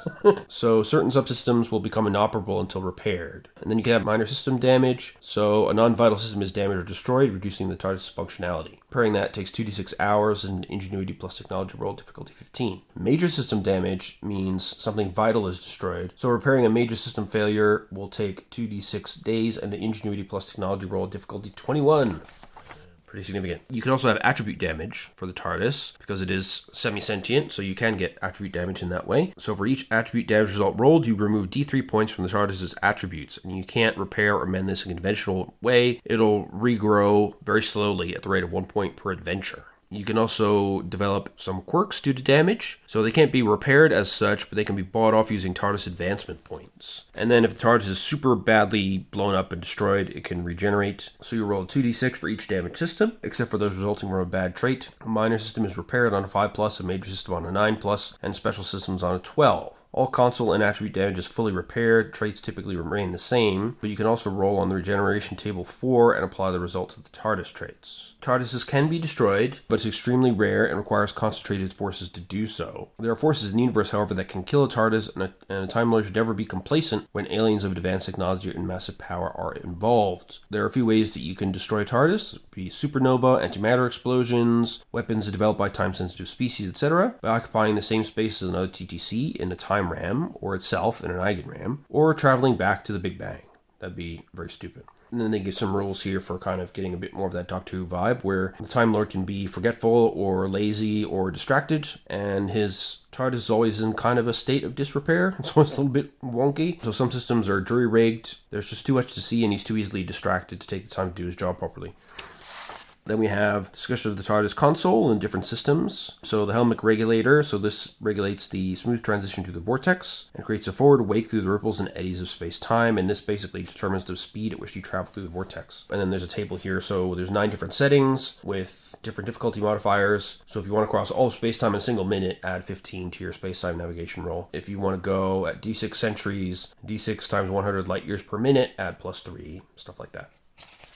The manual flight controls, you may need to use this to fly through physical space and control movement and speed in 3 dimensions. You do a coordination plus transport roll, difficulty 15 to pull it off, but it's a bit of a strain on the TARDIS, and a bad failure will result in a point of damage, and a disastrous failure will result in d6 points of damage. You also have a homing beacon circuit. The TARDIS is a sense of direction trait, and you have a dematerialization circuit, which allows the TARDIS to enter and leave the vortex. You have the architectural configuration system, so this is how you use block transfer computation, highly complex form of mathematics, to create the quote-unquote rooms of the interior of the TARDIS. And then it gives relative difficulties to use the architectural configuration circuit to make different modifications of the TARDIS. So spatial modification, difficulty of 15. If you want to create or delete a room, it's 18. If you want to change the theme, it's 12. And then there are different themes you can choose for the interior of the TARDIS: cathedral, choral, gothic, junkyard, technological, Romanesque, all kinds of stuff. And you can also give the different rest weights and mass for the TARDIS as well. So it automatically adjusts its weight and mass of the real-world interface to match whatever surface it materializes onto, but you can adjust that up or down. So you can make the TARDIS feather light, you can make it weigh just a few pounds, appropriate weight for the sporting surface, all the way up to 2d6 times 100 tons. Then you have the chameleon circuit, which allows the TARDIS to disguise itself, and it'll try and generally do that on its own, or so the theory goes. So with the controls, you can modify the shape to something more appropriate. That needs a difficulty 18 ingenuity plus technology roll. TARDIS that we've seen in the series, of course, has a broken chameleon circuit, so it always looks like a police box from 1950s London. You can also have a number of defensive systems. The hostile action displacement system. It avoids events and attacks by dematerializing just before they occur, which is pretty cool. It has an internal weapon deactivation system. The level of the setting determines how effective the field is and determines the technology level of the weapons affected. So the lower the TL, the more processes will be inhibited while in the field. Until at TL 0, the TARDIS actually attempts to curb simple fistfights or even harsh language by telepathically countering violent impulses. It's Pretty cool. Then you have your isomorphic controls. So it restricts the use of the console to the Time Lord who is symbiotically tuned to the TARDIS. It can even electrify the controls if interlopers try to touch them. But if you're sufficiently advanced species TL7 or better, then you can beat that by making an Ingenuity plus Technology roll at difficulty 18. Then you have the telepathic circuit, which links the mind of the Time Lord to the TARDIS. And you have these telepathic transmission pads pictured here. This allows you to send telepathic thoughts through time and space by making a resolve plus convince roll. Then it gives different difficulties for depending on where your target is. If you don't know where they are in space-time, it's difficulty 27. If they don't know the target TARDIS, it's 15. If the target is a Gallifrey, it's only 12. If you know only space or time coordinates, it's 21. Then you have the TARDIS computer, which has an interface to the Matrix. So it reduces the difficulty of any research task by 3 when using the TARDIS computer, but leaves the TARDIS subject to direct Time Lord interference. So if you try to disable the interface to avoid that, it's a difficulty 30 Ingenuity plus Technology task, and failure will damage the circuit, which cripples the navigational controls, adding plus 30 to the difficulty of piloting the TARDIS until the interface is repaired, which is a difficulty 27 task in itself. There are also removable computer modules, so you can basically swap information from any form into the TARDIS computer. You have a 3D hand gesturing interface, so you can grab, move, rotate, and zoom objects on the TARDIS computer monitor. It gives +1 to any research tasks using the TARDIS computer. You also have TARDIS sensors. General use requires awareness plus science, difficulty 12, and it'll get you information about your surroundings, including radiation levels, atmospheric thickness, composition, etc. A good success will give you alerts to unusual or trace elements. Fantastic success will identify elements that move in or out or transcend three-dimensional space, like chronons, void stuff, or the radiations of a parallel universe coming through a rift in dimensions. Failure will give you an incomplete reading, while disastrous failure might cause the sensors to overload. Then you have sensor preset controls. You can save a reading and then automatically scan for that type of energy or matter with a flick of a switch. So if you want to do the same type of scan multiple times, you can just leave that setting in and not have to roll again. We also have power control systems. So that controls the power output to 4 main systems: navigation, propulsion, life support, defense, and secondary systems, which is everything else. There's 3 states: off, where there's no power to that system; on, where power is provided at a level determined by the operator; and boosted, where you get excess power. So if you have a system with boosted power, then the difficulty to use it is decreased by 1. Boosting one system without turning another off, however, causes a reserve power drain, and that causes the TARDIS to lose D3 story points. In extreme emergencies, you can boost all 4 systems and pass the power through 2 critical functions. This reduces the difficulty of D6 console tasks by 6. For massive power drains, strain on the dynamorphic generators and an overloaded console results in D6 random systems shutting down, the loss of 3 D6 story points, and a +3 difficulty modifier being added to the use of all systems for 2d6 hours. You also have the fluid links. These are rings nestled in a compartment underneath the main control console. It contains a small amount of mercury, which acts as a breaker for the console. You have the life support. So it's an advanced system in the TARDIS designed to create individual pocket environments of any size with complete control over temperature, atmospheric content, lighting, and even gravity. So you can take on passengers of many different species and provide a comfortable environment for them anywhere on the ship. And food is provided in the TARDIS food dispenser room, although food will eventually run out, assuming the Time Lord fails to restock their supplies. Water is in plentiful supply, recycled and purified by the life support systems, and absorbed by the TARDIS at appropriate landing sites whenever supply runs low. Of course, damage to life support is a very bad thing. Without it, the air in the TARDIS will quickly disperse to fill the infinite space of the interior dimensions. Furthermore, the TARDIS will become susceptible to whatever temperature and gravity variations surround the real-world interface, and the only lighting will be emergency lighting. So that's not good. Then you have the routing panel. So this includes the ability to patch the output of one station to the output of another, to cross-purpose that output for a variety of needs. So you can combine output from various stations freely, but it adds +1 to difficulty of roll for each station linked through it. You can also project energy, so you can create a force field. So the TARDIS is practically invulnerable to most forms of damage, with few exceptions. This isn't always true for its inhabitants, and all TARDIS units are equipped with a basic force field to keep out harmful radiation. The TARDIS force field gadget trait at either the minor, major, or special level depends on the model. The minor and major versions function as detailed on page 78 of the GM's guide. In the special version, anyone inside this field is for all intents and purposes immune to any outside force, unless these energies are produced by certain powerful events like supernova or temporal weapons. So by boosting the power to defenses and making an Ingenuity plus Tech roll at difficulty 15, all but the most destructive weapons, typically restricted to the worst weapons of the Time War, can be withstood for a very short amount of time, D6 rounds, or just enough time to dematerialize, whichever is more dramatically appropriate. And then it shorts out for D6 hours. And you have another major system, the tractor beam, which is very useful. You can pull or push an object potentially many times the size and mass of the TARDIS itself. And you can see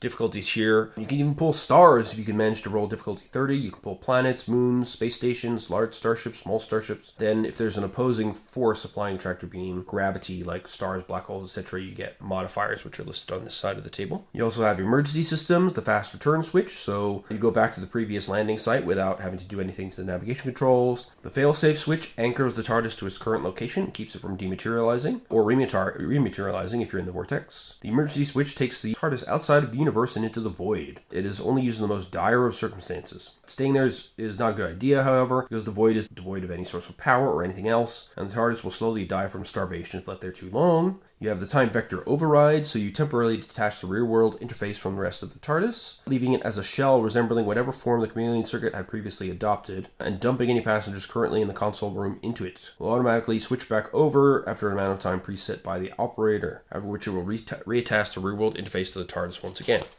You have low-level TARDIS control, so it's a hyperspatial math-based hard-coding board. Allows a Time Lord to operate any system at a +6 difficulty modifier. You also have communications systems, so you communicate with any species in any method found in the known universe, from telephones to telepathy and everything in between. Normally, no test is required to use these systems as long as the operator has a tech skill or is shown how to operate the controls. In extreme situations where the signal needs to be analyzed for specific features or is weak, broken up, or extremely difficult to translate, a test against awareness plus tech difficulty 12 must be taken. Then you have the scanner controls. This is a wide flat panel that can display a wide variety of information, but is mainly used to view the world outside the real world interface using a 4-dimensional interstitial scanning array linked to its exochronoplasmic shell. So you can look away from the ship, look towards the ship, or free roam. You also have a holographic overhead scanner, but only on later models. It recreates the area surrounding the real world interface as a dome projection that surrounds the control console, in a view similar to the one you might see while standing in the position of the TARDIS itself. But it's a static view, you can't zoom it and move it around like you can with the other kinds of systems. And then you have tertiary systems. So these include things like the chameleon arch. By donning the arch, the Time Lord's entire biology is physically and very painfully rewritten, and the body is broken down and regrown until all that remains is indistinguishable from the race the arch is programmed to replicate. So if you really need to blend in, this is what you can use for that.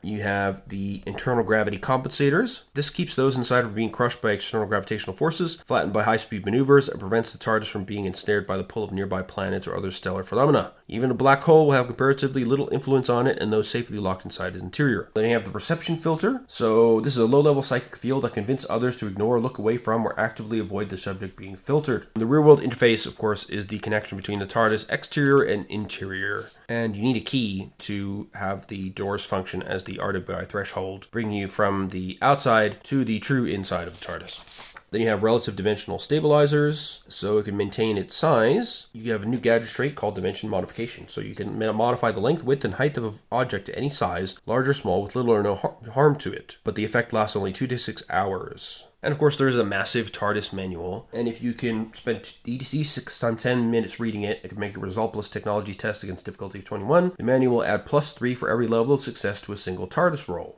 Then you have a TARDIS toolkit, so it has lots of useful stuff, and is basically what you use when you try to repair the TARDIS. And trying to make repairs without the tools increases difficulty by 3. So it's assumed that you use them, basically. Then you have the time vector generator, which just looks like a rod, but emits a massive charge of energy that is used to maintain the connection between the internal dimension and external dimension of the TARDIS through the real-world interface, creating a tunnel from one dimension to the others. In emergencies, you can remove this, causing the real-world interface to collapse, and cuts off access to the interior TARDIS dimension. There's details a bunch of different ways you can use this, which is kind of cool. Then you have the TARDIS rooms themselves. Theoretically, the capacity for a number of new rooms is infinite, but the impracticality of living and moving about such a large interior tends to curb the impulse to do so. But you will always have a main console room, that's the center of operation for the entire TARDIS, but you can have secondary control rooms as well. It's a standard feature on most Type 30 or greater TARDIS CTC units. It's smaller than the main room, possesses a secondary door to the TARDIS exterior, but will not open if the main console room doors are not switched to directly access the RWI threshold. It lacks many of the advanced systems and refinements of the main control room, such as the helmet regulator and stuff like that. So space-time navigation rolls have a +3 difficulty, as do all general console functions.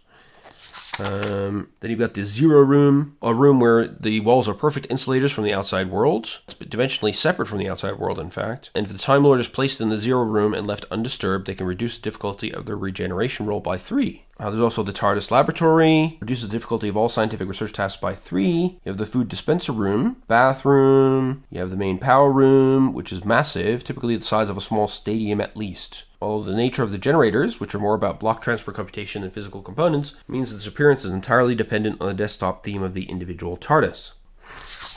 You also have a cloister room, a tranquil and quiet area that emanates a peculiar stress-relieving energy that encourages relaxation and mental rejuvenation. It's also home to the cloister bell, which is a warning system. It hides a direct link to the Eye of Harmony on Gallifrey, which can only be opened by a specific method chosen by the key operator. We also have the ancillary power room, a much smaller version of the main power room, which contains backup generators and storage units for power generated in excess of the TARDIS's needs. Then we have a library, which is cathedral-like, containing multiple levels of every wall is covered after shelf after shelf after shelf of books. The library may be used as an informative yet extremely time-consuming substitute to computer research role. You need an awareness plus knowledge roll using the TARDIS knowledge as a substitute for their own, but each roll takes 2d6 times 10 minutes. Then you have the workshop, where you can build stuff, and the difficulty of any craft or jiggery pokery roll is reduced by 3. You have the wardrobe room, so you can get all kinds of wigs and makeups and prosthetics and look like aliens or whatever you want, and you add +2 to any disguise attempts. You also have a sick bay, so reduce the difficulty of any medical treatment by 3, and there's a portable med kit that can be taken out of the TARDIS, which reduces the difficulty of all medical treatments by 1. You also have a utility room that contains all kinds of stuff like the TARDIS toolkit, flashlights, spacesuits, spare oxygen supplies, transverse dimensional triangulation gear, bits of string, etc. It's very useful, but also extremely cluttered, and it's typically connected to the console room or resides directly underneath it, whereas it's easily accessible. It also gives the TARDIS the resourceful pockets trait,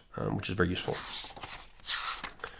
And then you have the fault locator room. So this uses hyperspatial mathematical codes to indicate system faults in just a short series of numbers. So if you know how to read them, then the fault should be easy to locate and repair, but you need d6 minutes and ingenuity plus science difficulty 15. And now you can create TARDISes using the rules here. You need to choose the type and mark number. There were 100 different models of TARDIS, by the way, in case you didn't know that. So choose your type number from the range provided by your template and write it down in the type space. And then you choose your attributes, which has the full range of attributes like a character, but they may be used in very different ways. So you copy down the attribute scores from your chosen TARDIS template onto your TARDIS datasheet, but you can change those using certain traits later. So TARDIS units typically pick up very human personality traits like bravery or cowardice, which can affect the way they behave. However, they have slightly different effects from those exhibited by characters. They can only take the traits listed as TARDIS traits and not those found in the core box and Game Master Guides. You can also have gadget traits as well. Then you can have skills, which are again copied down from the template. Then you have armor, which is the basic temporal invulnerability of the TARDIS rather than physical protection. So unless the doors are open and the TARDIS force field is down, no force can penetrate into the interior TARDIS dimension unless it can bypass or punch through the dimensional interface. So the damage done must be in excess of the armor number, with lethal attacks being treated as a damage 12. Alternatively, an outside force of at least tech level 7 must pass a jiggery pokery test with a bonus equal to the tech level of technology at a difficulty equal to the armor number in order to affect the TARDIS or any passengers inside. Then you have the speed, which is the sort of ground or air speed, if you like. And you have the number of story points, and they can be used in the same way as Time Lord characters do. Then you have the starting damage. So it's assumed that the player's TARDIS either was a refugee from the Time War or was borrowed. So there's a little chance that it starts off in pristine condition, so there'll be some damage to start with. Then you want to customize your TARDIS console with the various different systems. So you place each system into one of the provided spaces on your TARDIS datasheet, and then whenever a console damage result is rolled, you'll roll a d6 to determine which panel is damaged, and then randomize between the damage on that panel. So now you have your template. So an Agent TARDIS, type 1 to 29. And here you have their stats for all the attributes. They have the skills Knowledge 9, Science Temporal, Science 6, Tech 6, Transport 4. They have the traits Clairvoyance, Feel the Turn of the Universe, Lucky, Psychic, Resourceful Pocket, Sense of Direction, Telepathy, Vortex, System Fault, Special, Restriction, Tricky Control, 6 pilots. They have gadget traits of Scan times 2, Transmit, Force Field, Armor 29, Speed of 9 when materialized, 10 story points, starting damage of d6 plus 6 points, and cost of 0.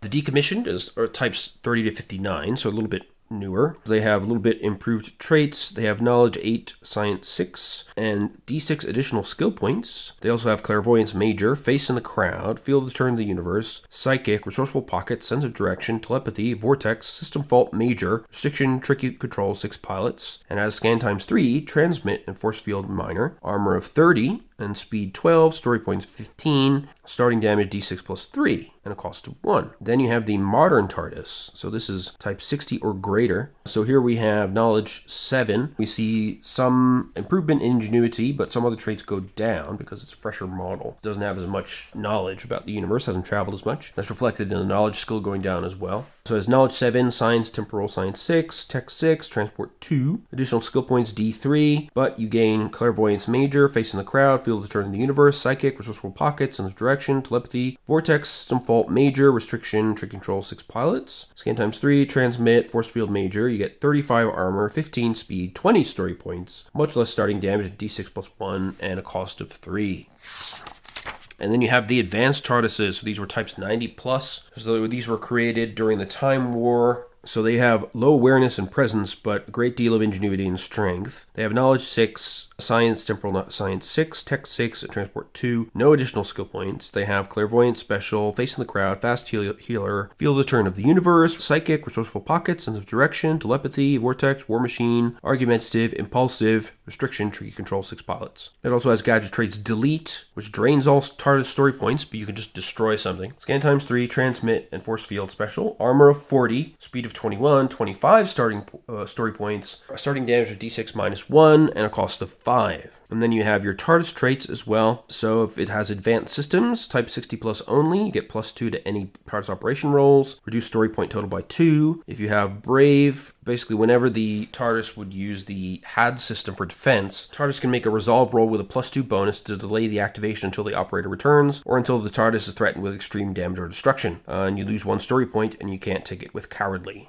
You can have clairvoyance, so you can center the TARDIS's camera at any point within a range determined by the resolve. And there's a table here. So the resolve gives them a spatial range, or distance to the past and future, and a duration. So if you enhance major clairvoyance into special clairvoyance, you can show images from short time into the future or past. So that's where you get these bits. So you have to have special clairvoyance for that.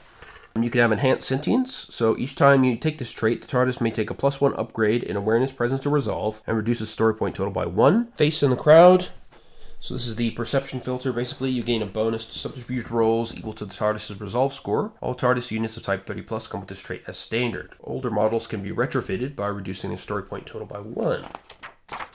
You have fast healing, so the TARDIS heals 3 points of attribute damage per adventure instead of 1. Feel the turn of the universe, so basically the Time Lord's feel the turn of the universe trait is doubled, adding plus 4 to the roll instead of plus 2. All TARDIS units are psychic, so this is part of their basic construction essentially, but they don't use that to intrude upon private thoughts or otherwise possess or control others. They can have an extra large laboratory, so that'll give it a plus 2 bonus to research roles in the TARDIS lab, and 1 less story point. Resourceful pockets. In the utility room, you can spend a story point and find whatever you need. Alternatively, you can save the point, rummage around, and roll 2 dice. If you get a double, you find something helpful. You're only limited to items that can fit through the utility room door. Run for your life! TARDIS spend a lot of time running away from very bad things, and has a knack for shaking off pursuit. So you get a plus 1 bonus to speed when fleeing. Being pursued by wake shadowing or other means, you get a plus 3 on any roll to shake pursuers, and you lose 1 story point. A scout capsule, so you get improved perception filters and chameleon circuits. You get plus 2 to subterfuge, and it has an advanced chameleon circuit that can scan, copy, and materialize over an object as 1 action. This trait reduces the story point total of the TARDIS by 3. Sense of direction is a TARDIS homing system that allows to home in on various types of signals. Any roll to locate and follow a signal using the homing system receives a plus 2 bonus. Any attempt to find the TARDIS using a homing beacon also receives a plus 2 bonus. All TARDIS units come with this trait. The special systems upgrade. Each time this trait is taken, the target may take a plus 1 upgrade in either coordination, ingenuity, or strength, and reduce the story point total by 1. It can be taken once for each of the attributes listed above, so it's the physical equivalent of the increased sentience trait.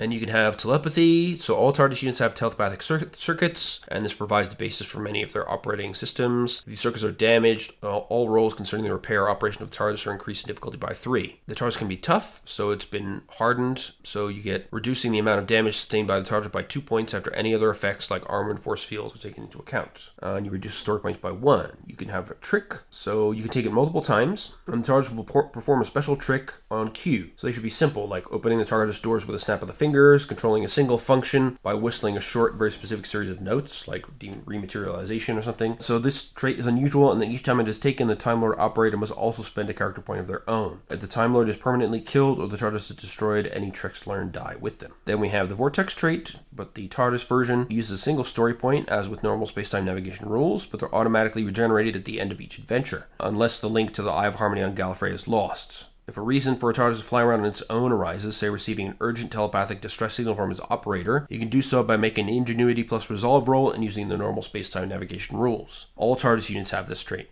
It has the War Machine trait, so basically it was built and adapted for use in the Time War. It gains the Bravery trait and a special version of the Force Field gadget. It also gains the Delete gadget trait. It represents the Temporal Vector Eliminator, which can totally remove a single object, anything from a single person to a small moon, from history. That drains all the TARDIS' story points, and the consequences might be severe, so a Time Lord should think very carefully before utilizing it. On the bad side, it also gains the Argumentative and Impulsive traits, which kick in anytime the operator acts in a way that compromises the tactical situation, like going back for fallen allies or running from the enemy. It reduces the TARDIS story point total by 3. It may only be taken with GM permission. Well-traveled, types 1 to 59 only, so you've seen many alien worlds and maybe even an alternate dimension or parallel world or two. So you get 3 extra skill points to spend on newer existing skills and reduce story points by 1. And then you have your bad TARDIS traits. It could be argumentative. So if the GM feels that the TARDIS would object to something or is just in the mood, it will refuse to do what the operator wants it to do until it can be placated, convinced, or threatened by an opposed Resolve plus Convince roll. That raises the story points by 1. Code of conduct. So the TARDIS itself has a code of behavior. It will never allow itself to break those rules, and will prevent others from doing so by shutting down critical systems, locking doors, freezing controls, or possibly even taking off on its own.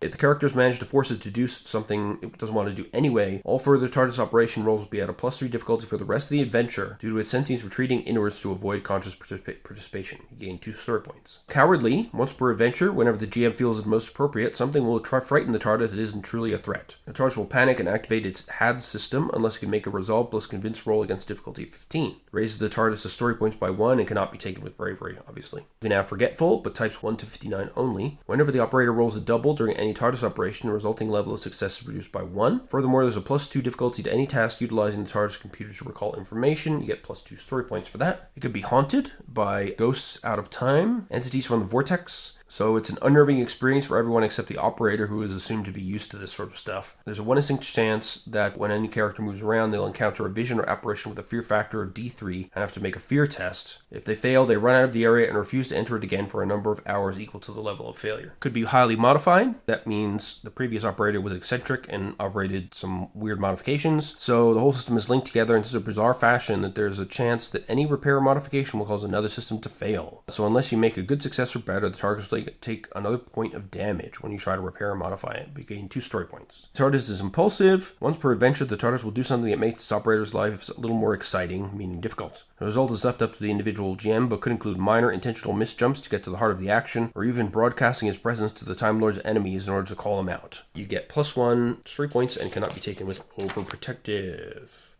And you can have an insatiable curiosity random trip table. That's always fun. Inexperienced, type 60 plus only. So these are recent TARDISes. They have -2 to knowledge skill, and the trait raises the TARDIS story point total by 1. Insatiable curiosity. So if left too long alone, it will just occasionally nip off for short jaunts just for fun. And once per adventure, when the GM determines that it's been left on its own for a good bit of time, TARDIS must make a Resolve roll, a difficulty of 12, or sneak off on a trip of its own. And you use this table to determine how and where it goes and what the result is. Each trip costs 2 story points, 1 for leaving, 1 for the return. You gain 1 story point and raise TARDIS knowledge by 1 in return for this. It can be a justice machine, spent a good deal of its life in the service to the High Council, so it actively resists any use of its system to contravene the laws of time. And it will also keep a record of wanted Time Lord fugitives. If it encounters a criminal on its list, it will steadfastly refuse to leave no matter the consequence until the criminal is captured. The only movement it will make is in pursuit of the fugitive, although the TARDIS gains 3 story points to use in their capture. Raises the overall story points by 1. TARDIS can also be overprotective. When it senses a dangerous situation, it will try to divert its flight path just enough to keep the passengers out of the way of the main threat by 1d6 kilometers. If you try to move the TARDIS closer anyway, you'll need a fantastic success on a roll to do so, and even then, it may lock the doors and refuse to let you outside. And then you gain 1 story point and 1 point in medicine for that. TARDIS can also have a phobia. If the object of the phobia comes within 15 yards of the TARDIS, it will automatically activate the HAD system and vanish somewhere. Raise the story points by 1. It could have power fluctuations, so dynamorphic generators are faulty, and whenever you get a double 1 roll, you reduce the success level by 1 and drain 1 story points. A double 6 will get a power surge, increasing the success level by 1 but causing D3 points of damage. You get 2 story points for that. Shifting structure, so you have a permanent fault in the architecture configuration circuit. If you try to reach a specific room outside the console room, you have to make an ingenuity plus resolve roll to find it. The difficulty is based on how familiar the person is with the TARDIS. It could be sluggish, which is for old TARDISes only, so all TARDIS functions take twice the normal amount of time to perform. You get plus 2 story points. Could be smaller on the inside, types 1 to 30 only. So they don't have transcendent dimension technology, so the interior is of a finite size, and in some cases may not be much bigger than the exterior. As a major trait, the TARDIS only has a single console room, one example of each room mentioned in the TARDIS room section, and D6 spare rooms that are typically used as crew quarters or storage, and you gain 2 story points. You could have a system fault, which is a permanent thing. If it's a minor trait, you get a single point of damage, which cannot be repaired, raises the story points by 1. It's a major point, you have 3 points of damage, which may not be repaired, and you get 2 story points. As a special trait, you have 6 points of damage, you can't be repaired, and you get 3 story points. You'd also be unlucky. This is, again, when you roll a double 6, you have to re-roll, which is bad, and it stacks with the unlucky trait with the operator, but you get 1 more story point. And then you can have TARDIS advancements as well. So after each adventure, you can roll 2d6 to see if the TARDIS has learned from the experience. If you roll a 9+, it gains a single advancement point. You can have various advancements you can take as you gain advancement points. So you can reduce a bad trait by 1 level for 2 points. You can add a skill point for 2, add an attribute point for 4, minor traits for 2, major trait for 3, special trait for 4, or a story point for 4. So that's pretty cool. So here we go. This is for the Game Masters only from this point on, so we're going to skim through pretty quickly. And I love the warning here. Players halt, proceed further and you'll be exterminated. You have been warned. There's a Dalek there. It's one of the Daleks for use in World War II, which is a bad idea, of course. There's also TTC Player's Guide PDF. So this is basically this book, but only chapters 1 to 5. Give that to your players, and then they'll have the information they need to navigate all of space and time and run a TARDIS or any other time device. So here we have the unwritten history of the Time Lord, some stats for Morbius, the War Chief, the next intervention paradox theory. We've got various new adversaries here, like Omega, ingenuity of 12, watch out for that. Story points 27 plus 3d6, and he comes from the antimatter realm, so that's pretty bad. Now we have more details about the Master. The Master himself with some stats here. Of course, he's appeared in the various Doctor source books as well in different forms, as has the Tissue Compression Eliminator. And we have some more hidden history here. The Barusa, Lords of Technology. Then we have the appearance of the Stasers, Gallifreyan Mind Probes. So this is an interrogation device. We have the planetary defenses of Gallifrey detailed, more about the APC net and the Matrix. And then there are things that you can do within the Matrix, which is a kind of virtual world, and there are various things you can do in there for story point costs. There are 5 symbols of power carried by the President, Chancellor, and the Keeper of the Matrix. The Crown of Rassilon, the Rod of Rassilon, the Sash of Rassilon, the Great Key, the Key of Rassilon. And there are dark relics as well from the Dark Times. So these have forbidden knowledge and various not to be used type of things. You have the DMAT gun, which is we've seen elsewhere as well. It's forbidden technology. Basically, if you zap it at something, it will eliminate that something from time and space forever. It can only be powered by the Great Key. It completely removes a single target from time and space. They never existed and never will exist, but it causes a temporal shockwave. It's ineffective against any target larger than a large building, so you can't DMAT a planet, and there's a +3 difficulty to hit for every full 90 feet of range to the target. And of course, you could accidentally eradicate some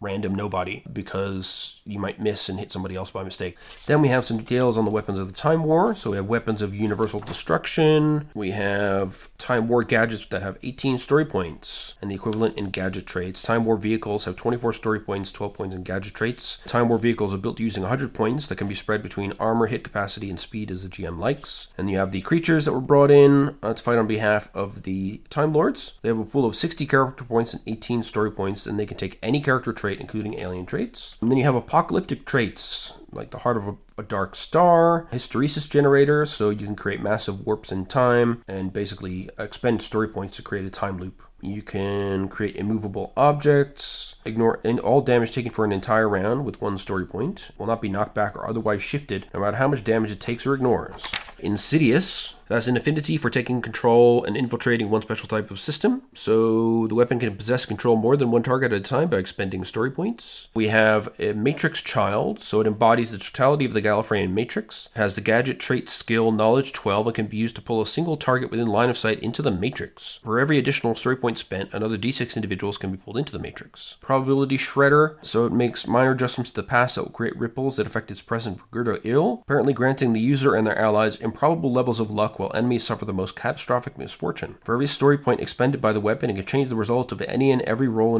made in a single round by one level of success. Any roll by anyone or anything, not just the weapon or its user. We have the Sanity Eater. The very presence of this weapon is a blasphemy against nature that causes the mind to violently recoil. Any living creature within line of sight of this weapon must make a difficulty 27 resolve plus convince roll every round or suffer D3 resolve damage for every level of failure. Time Lords only suffer 1 point per level of failure. If resolve is reduced to 0 or less, the character goes temporarily insane until D6 scenes after they leave the weapon's presence. Characters that go insane but recover before the end of the adventure gain a major bad trait, the GM's choosing. Characters who do not recover before the end of the adventure are lost to madness permanently and become permanent NPCs and possibly villains. Wow. You can also summon a horde. You call down hordes of minions seemingly out of nowhere. The effect may summon 2d6 plus 6 minions once per scene. This should be based on a template using the normal character creation rules but reducing their story points total to 0. Minions can be given vehicles at a cost of 1 minion per 5 points of vehicle hit capacity, so a car with 12 hit capacity would replace 3 minions. For every 2 additional story points spent, multiply the number of minions summoned by a factor of 10. So for 6 story points, the weapon can summon 2d6 plus 6 times 1,000 for up to 18,000 minions, and for 12 can summon up to 18 million. Oh boy. Okay, so the weapon's story point total is reduced by 3. Then we have the Time Eater weapons. They eat time, both future and past, and can even devour whole timelines. So the weapon spends a story point to create a peculiarly sort of reverse stasis field, which captures every target within a 2d6 times 100 meter radius. If they've been in the field too long, they might end up dying and reverting to dust in a matter of moments. As a major trait, the weapon can spend a story point to drain 2d6 times 10 years per round from every target within line of sight. So it really just eats the time out of you. That's horrible. The weapon could be treacherous, so every time it's used, the user takes 2d6 damage that may only be avoided by spending a personal story point, and the weapon's story point goes up by 3. It could be an unstoppable force. By spending 1 story point, the weapon just delivers an L result that instantly destroys any target within a 3d6 meter radius, regardless of attribute levels, hit capacity, or traits of any kind. And expand the radius by a factor of 10 for every 2 additional story points. So for 7 story points, the weapons could completely obliterate everything within an 18 kilometer radius, and for 13 story points, could wipe out everything within 18,000 kilometers, easily taking out a planet the size of Earth. The weapon can even destroy an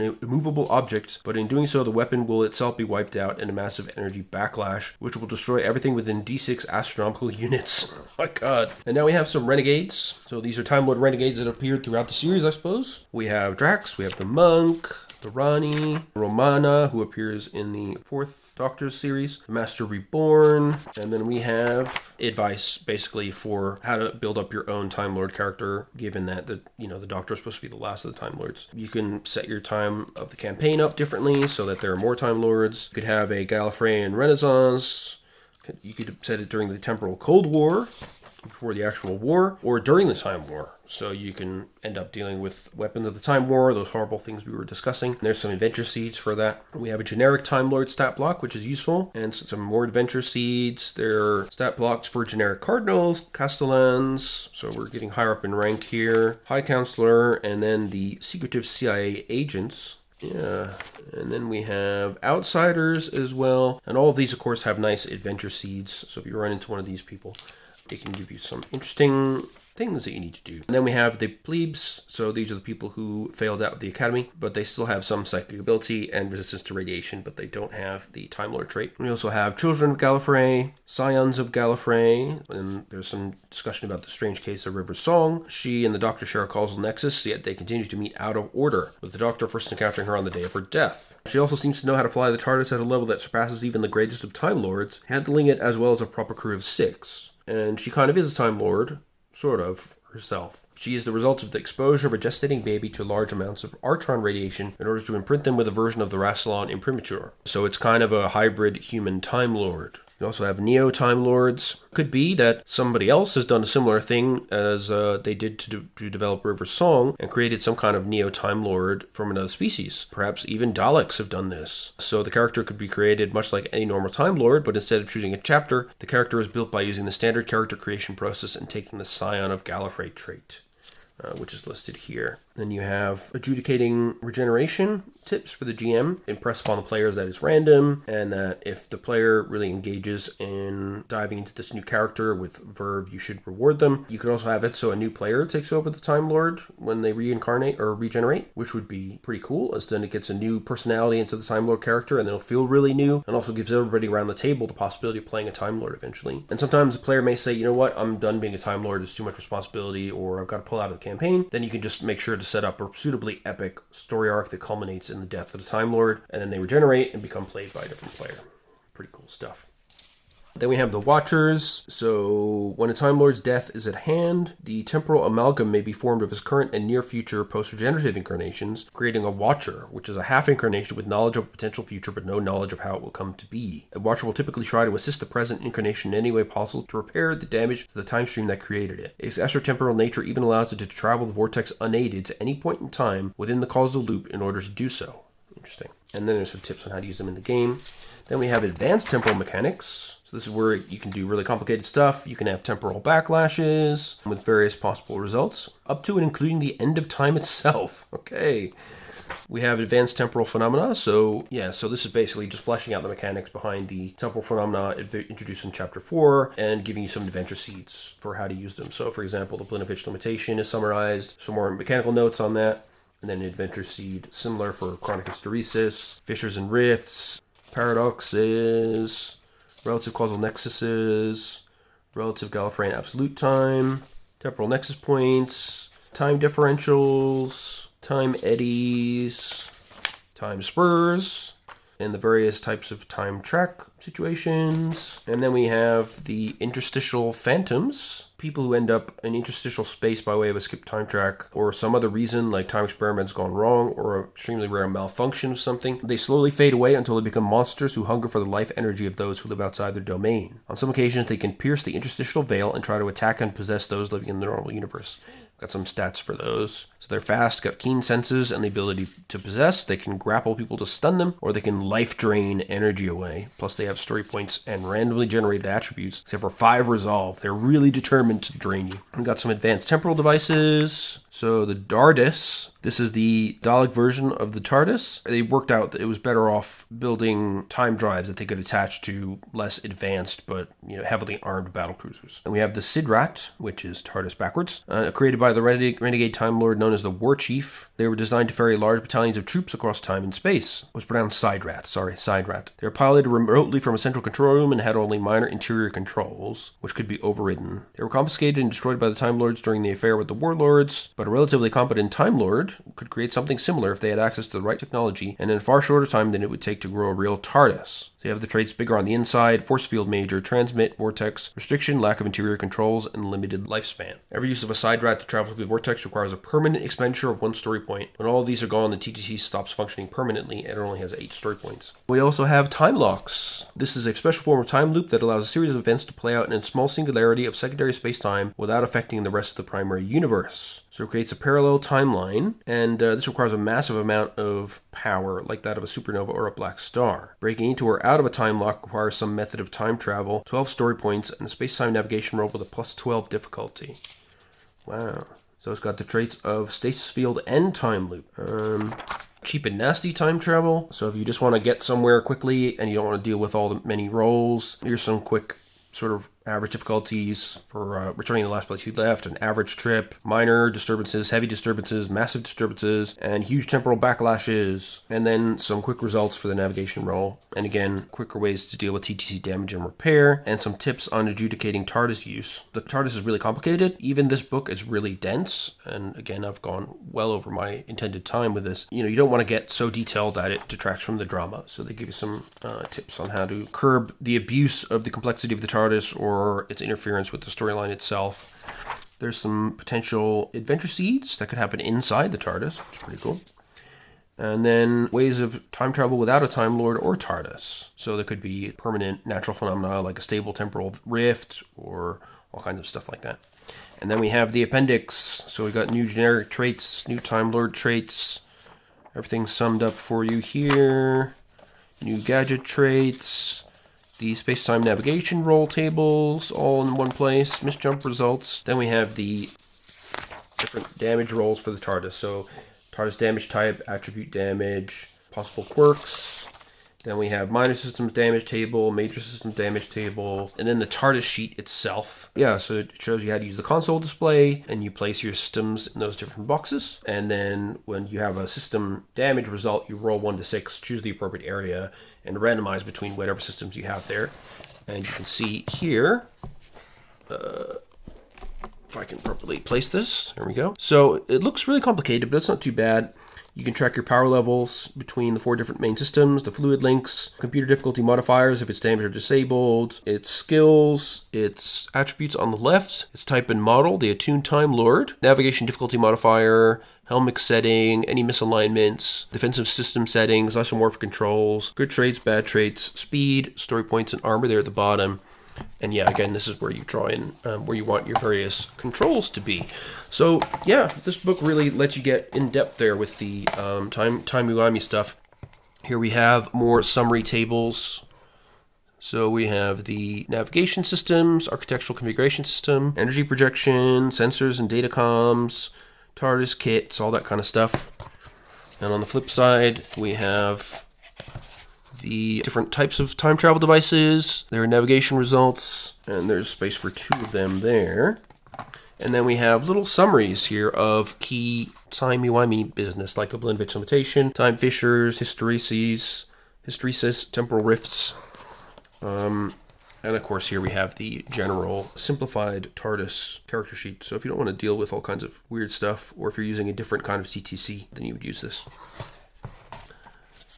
And then we have even more info summaries for temporal nexus points, time differentials, time eddies, time spurs, temporal future displacement, physical future displacement, 5D isometric inversion, interstitial time transition, watch out for chronovores, and finally the index. So you can see this book is incredibly dense, just filled with amazing stuff that's really great for those who are into the Doctor Who franchise. And if you want to really try and work in lots of interesting timey-wimey stuff, there's plenty of adventure seeds in the latter half of the book for that. If you are a player and you don't want to have any spoilerage that the Game Master gets in the latter half, which I tried to speak to relatively quickly, they do have that PDF available apparently, which is just chapters 1 to 5. Or you can just buy the book and just don't read those parts. It's not that hard. You can control yourself. But it's really nice to have a hard copy, I find. I always prefer to have these referenced in play. And the sections at the end that summarize all the tables that you need for everything is really useful. So anyway, that is the Time Traveler's Companion. Unfortunately, I found not a lot of people are watching these videos, which is a shame. It's a good game, I promise you. So you really should check it out. I will keep coming back to my Doctor Who stuff, but I'll interpose it with some other things, including some of the cool stuff I got for Black Friday recently, which is quite a lot of stuff, to be fair. There's a lot of things that ended up in my collection without me really needing to spend that much money, but you know, it happens. Anyway, I hope you enjoyed this video, and hopefully I can edit it down to something of a reasonable size. And until then, I hope you'll leave me some comments down below. Let me know what you think of the book. Please do like and subscribe if you enjoyed the video, and I look forward to seeing you next time. So take care, and bye-bye.